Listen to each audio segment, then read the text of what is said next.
Hello, Grumpy Old Fart here. I was I was watching a program the other day, and I saw an interesting depiction of a supposed historical event, and so I did some research, and it turns out it may actually be real.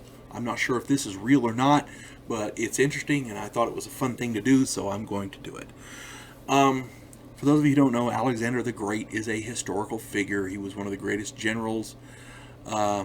They had this knot that apparently nobody could untie, and he went in there. And the idea was if you could figure out how to untie this knot, how to undo this knot, you could, you were a great man or whatever. And he went in there and he looked at it for a while, and then he just cut it. So, he cut right through the nonsense, as it were. But that being said, he was a very famous general. He conquered a lot of the world at the time. Very famous guy. A lot of people said he was a good guy. A lot of people said he was a bad guy. Personally, I don't care.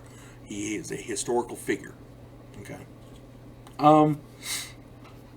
Now, the story about him that I found interesting was that it is a published account. And again, I don't know if it's true or not, but it's fun to do these videos, so I'm going to do this, and I hope you find it interesting.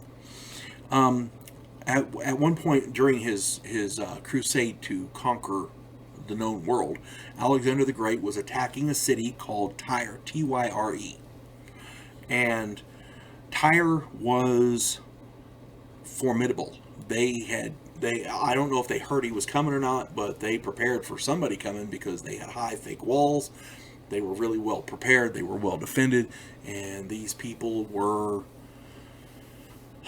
they were no nonsense. They had it going on. They were stopping him. He laid siege to this for a long time. His army could not breach the wall. It was a lengthy siege, and then out of nowhere, one day, a group of flying shields in a diamond formation flew slowly over the city. There were 5 of these UFOs in all in a diamond formation, and they had one big one and a bunch of smaller ones, and 4 smaller ones, and they flew over the city slowly. Everybody saw them.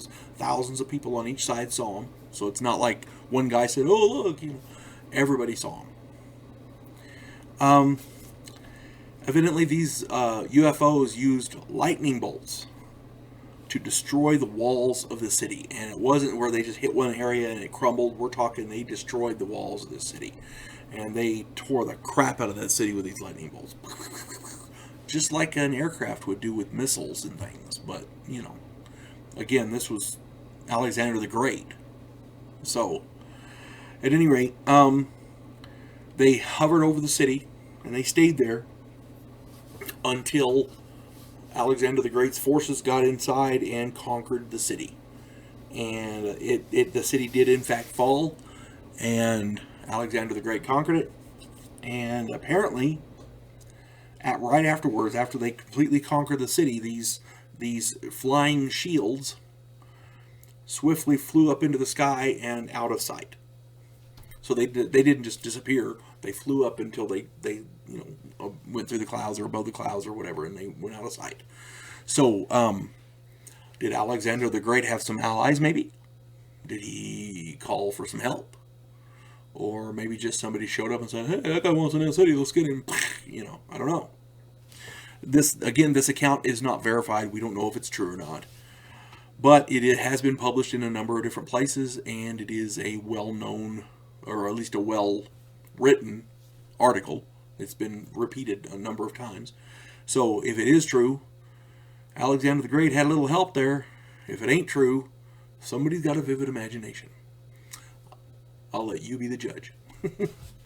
You folks have a good day. God bless one and all.